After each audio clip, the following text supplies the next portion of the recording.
and the whole council were looking for false testimony against Jesus, so that they might put him to death.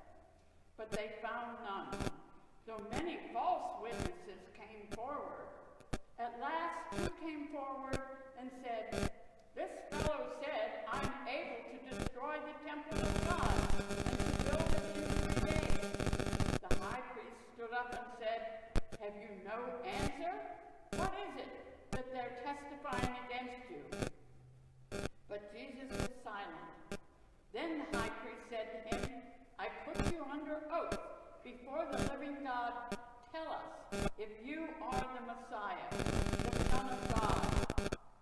Jesus said to him, "You have said so, but I tell you, from now on you will see the Son of Man seated at the right hand of power, and the coming on the clouds of heaven."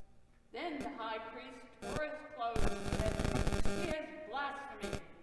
Why do we still need witnesses? You have now heard his blasphemy. What is your verdict?" They answered, "He deserves death." Then they spat at his face and struck him, and some slapped him, saying, "Prophesy to us, you Messiah. Who is it that struck you?" The word of God for the people of God. Thanks be to God. So we continue our Lenten series entitled 24 Hours, about the 24 hours or so before Christ's death. And in case you didn't know, I kind of like comic books. I've mentioned that before. That's something I enjoy, and I have a point, I promise. I've always liked comic books, but there is a common thread throughout comic books for all the superheroes. Pretty much all the superheroes have one characteristic that they all share. Anybody want to guess what it is? Anybody? Justice, yeah. But there's something else. Something else. You can look at pretty much all superheroes, except for a few that are a little different. They all have secret identities. I mean, think about that. Pretty much all superheroes in the comic books have secret identities. They all do something to hide who they are. Whether it's a mask or something like that, or you're like Superman who wears glasses and turns that little curl in his hair the opposite direction. I'm sorry, I've always wondered how goofy are his friends that they never pick up on this. Now, if Rocky was here, he would think I was picking on him. I'm not, because Rocky's a big Superman fan. But the idea, I never understood that. But the point being that superheroes in the comic books, movies and stuff like that, have a tendency to hide who they are. Well, in this passage that Megan read, we see Jesus revealing who he really is. Now, the difference is Jesus never hid who he was. Jesus never had a secret identity. He always was who he was. For the last 3 years or so, he had been walking and healing and spending time with people, revealing that he was the Messiah. He never hid that in any way, shape, or form. He would come right out and say, "I am the Messiah." Well, understand that during this time period, it was actually pretty common for people to profess to be the Messiah. There was always false prophets around. Well, in this passage, we see the Sanhedrin, the kind of the council, the big people here. They're really starting to listen to Jesus all of a sudden. He's not like the other false prophets. People are really listening to him. And this makes them nervous. You see, the Sanhedrin, this group here, was really kind of the supreme law of the land of Judea. And they pretty much had authority up to what the Romans would allow. I mean, they had some pretty significant authority to do more or less what they wanted. And so they weren't just the religious Supreme Court, but these guys could actually try criminal cases and punish up to certain limits. So they actually had some pretty significant power in this region. And Jesus was challenging that. Jesus was challenging their authority. Jesus was challenging their right to power. And as we've seen with people in power, they don't want to let go of that power. They don't want to have anybody challenge their authority. And so they need to get rid of this guy. They need to get rid of this challenge to their rights in their mind. Now, one of the things that the Sanhedrin could not do is put somebody to death. They could not put somebody to death. They could present a case to the Roman authorities and have them put to death, but they themselves could not give the death penalty to anybody. And so they need to build a case against him.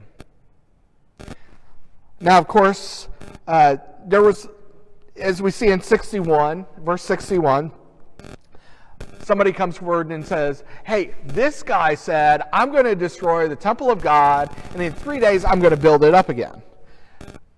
And the Sanhedrin, I mean, they want to try to catch Jesus lying, right? In their mind, lying. And they said, well, aren't you going to say anything? Aren't you going to challenge this? I mean, they're saying that you said this. What do you have to say about it? And Jesus says nothing, which I'm sure just really made him even more mad because he wasn't responding. They wanted evidence, though. They needed evidence to convict Jesus of a crime that deserved death, but they couldn't find any. Of course, we know that's because Jesus was innocent.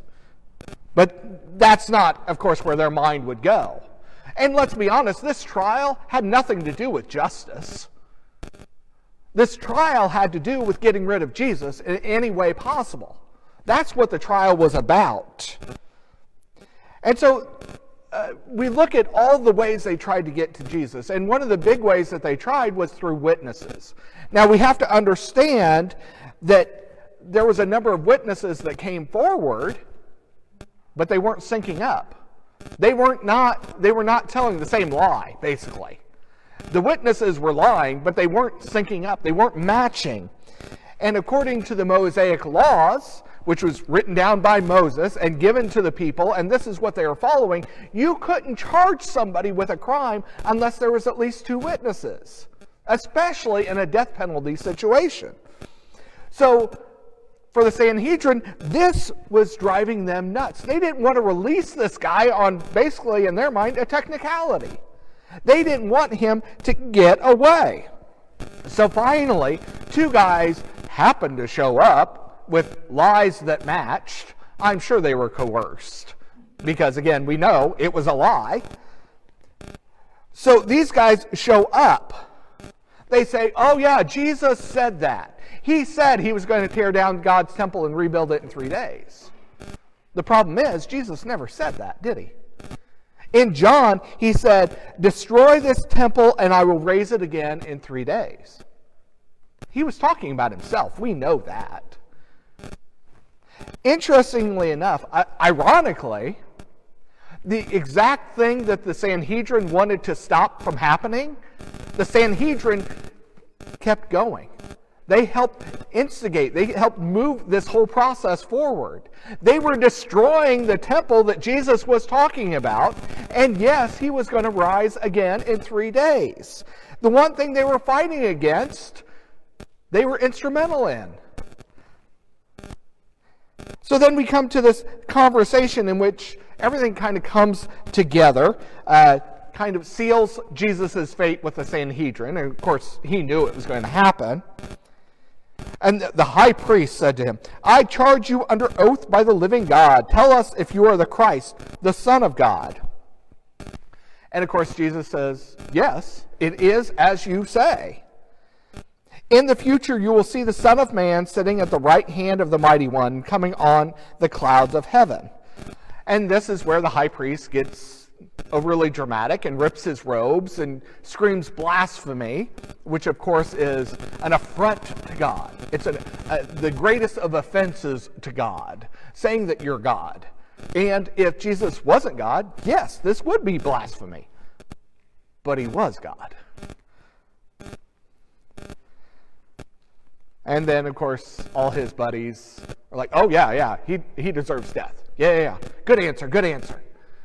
You know, it was all building up to this one result, the result that they wanted.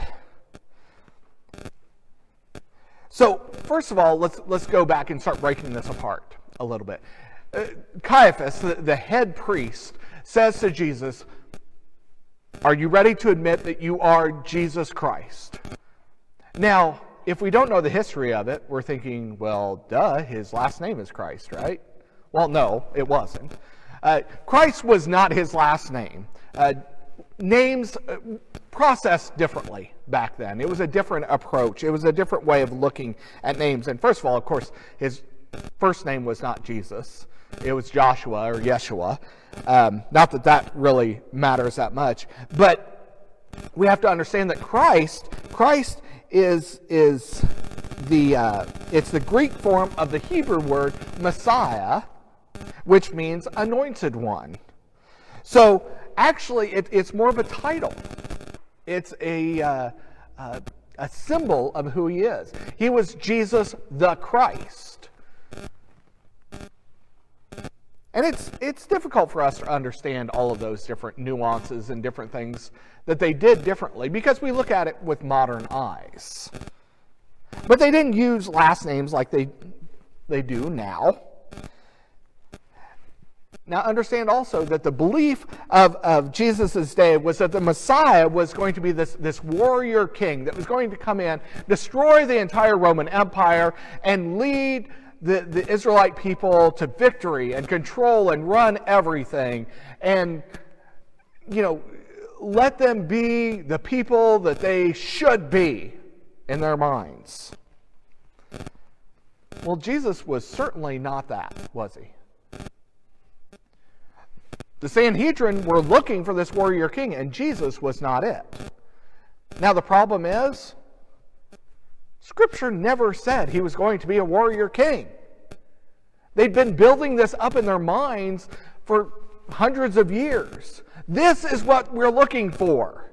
Because remember, they had been conquered. They knew their king, their Messiah, was coming, and they automatically symbolized that with the kings of their day, who were warriors, who were conquered, who were the people that took over and ran everything from a human perspective. And that is not what Jesus was. And yet the Sanhedrin, you know, the guys who part of their job is to actually study Scripture, even they didn't get it. They didn't understand. So Jesus is being asked, are you the Christ? Are you the Messiah? And Jesus says, yep, that's me. I mean, we can fancy it up with the language they use, but that's what he said. He said, yeah, that's me. I'm the one you're looking for. I am the Son of God. I am the anointed one. I am the one who is going to absolve every one of their sins. And then he uses this particular phrase, Son of Man. Now for us, I mean, it's in Scripture, but we really don't, it doesn't stand out to us quite as much as it would to the Israelite people. Because, you see, Son of Man is significant. It is a phrase, it's a term that Jesus used for himself throughout his ministry, and it's used throughout the Old Testament talking about the Messiah, calling him the Son of Man. You see, it was significant. It wasn't just something Jesus picked out because it sounded cool. It made a difference. You see, that phrase meant something. It was significant. It was something that the Israelite people would have recognized. Think about this. If I say Bond, James Bond, you know who I'm talking about. You know chaos is going to ensue pretty quickly, and there's probably going to be some really cool little gadgets used too. We know what that means. But if I say Smith, Fred Smith, you have no idea. It doesn't have that same ring. It doesn't have a significance to stand out for us. You see, sometimes names mean something. They stand out. They're significant. If I were to say Tubman, Harriet Tubman, you know what that name means. Your thought is this wonderful woman who led slaves through the Underground Railroad to freedom, right? Or if I say Rockefeller, John Rockefeller, we think wealth, extravagance. It's a symbol for something. Or think about this one. If I say the name Adolf or Hitler, we don't have a lot of little Adolfs running around, do we? Why not? Because the name means something to us. It's not a judgment on a little baby or a little boy, but we're not going to name our child that because of the significance of that name, the meaning, the weight that that name carries. Think about Presley or Elvis or even Madonna, who just needs one name. Whether you like them or not, you have to admit there's some weight behind those names. There's some significance behind those names. Names do have a meaning. They carry weight, good or bad. A name means something. And so, to use that phrase, Son of Man, that name for himself, Son of Man, it wasn't just a phrase, it meant something. I'm going to use a slightly different translation that Megan did. Verse 13, in my vision at night, I looked, and there before me was one like a son of man, coming with the clouds of heaven. He approached the Ancient of Days and was led into his presence. He was given authority, glory, sovereign power. All peoples, nations, and men of every language worshipped him. In other words, he had the appearance of man, but he wasn't just a man. He was more than that. He was fully man, he was fully God. There was more to him than just being a man. The Son of Man would be given authority over all creation. He would be worshipped. Look at Scripture. Who does God say the only one we should worship? God. So what does this tell us? He was God. The Son of Man was God. He was divine. He was holy. He was God in the flesh. All authority in heaven and on earth has been given to me. Jesus said that. Kind of sounds like the book of Daniel, doesn't it?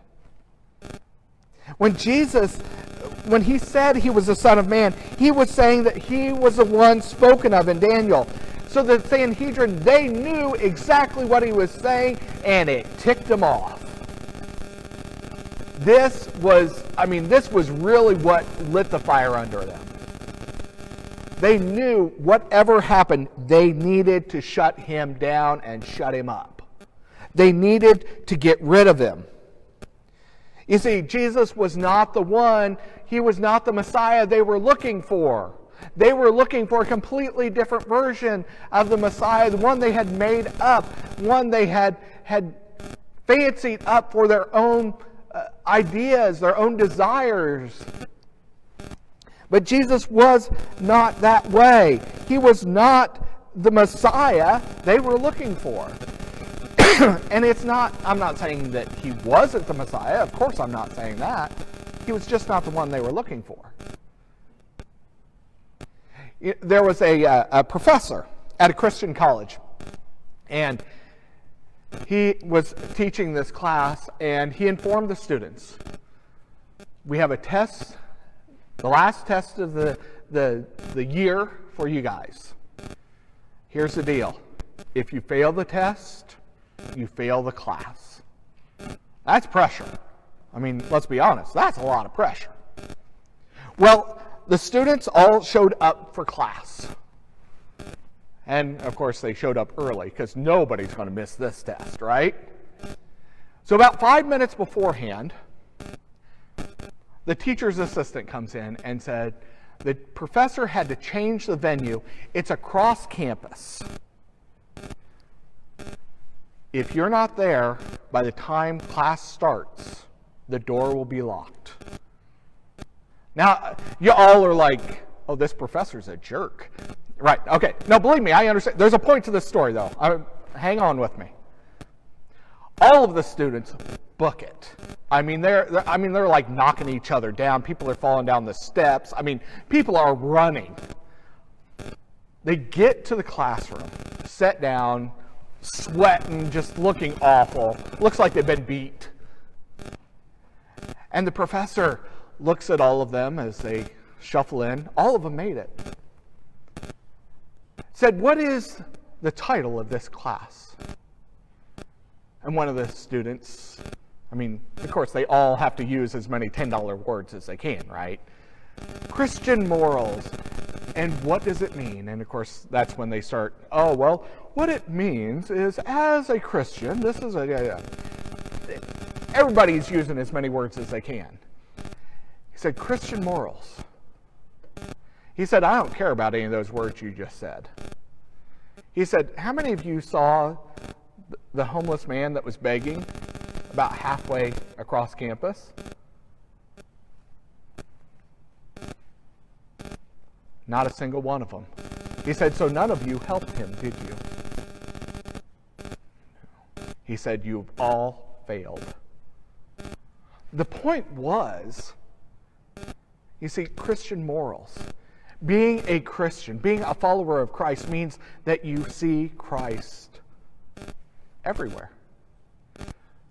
People are put in our path that may not look like the Jesus we're expecting. Because do any of you want to see Jesus? Well, yeah, I want to see Jesus. The thing is, we have the opportunity to see him every single day. We just don't look at him. We don't really see him. So you see, Jesus is in those faces of those who are struggling, those who are downtrodden, those who suffer malnutrition, the little kids that don't have enough money for shoes. It's in the faces of the parents that we judge because they don't have coats for their kiddos, because they can't afford it. You see, Jesus is everywhere around us, but we're just like the Sanhedrin. We're not seeing the Jesus that's right in front of us. We have different expectations. He's supposed to look a certain way. Heck, let's be honest, look at Western art about Jesus. He didn't even look like that. If you've ever seen a white Jesus, that ain't Jesus. I'm going to tell you that right now. In paintings and artwork that shows a white Jesus, that's not Jesus. But more importantly, we need to see the Jesus in all the faces. Everywhere. We should be able to see Jesus everywhere. And yet we don't. And yet we're so quick to judge the Sanhedrin. How could they be so ignorant? We are too. We really are. I mean, I'll be honest. I've done it. I've gone by somebody because I'm too busy. Or I have a schedule to keep. Or I just don't want to deal with it today. We're so selfish. But yet, how do we view Jesus? As a historical figure or something that lives nowadays? Lives to this day. He is God in the flesh. And the flesh may be the flesh of our neighbors.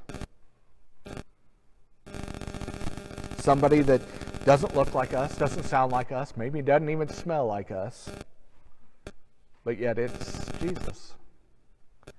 So, before we're too quick to judge the Sanhedrin, we need to judge ourselves.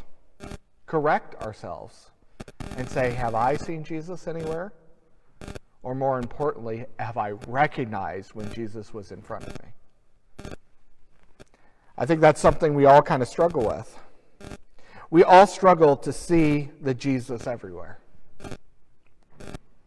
If you bow your heads with me, please.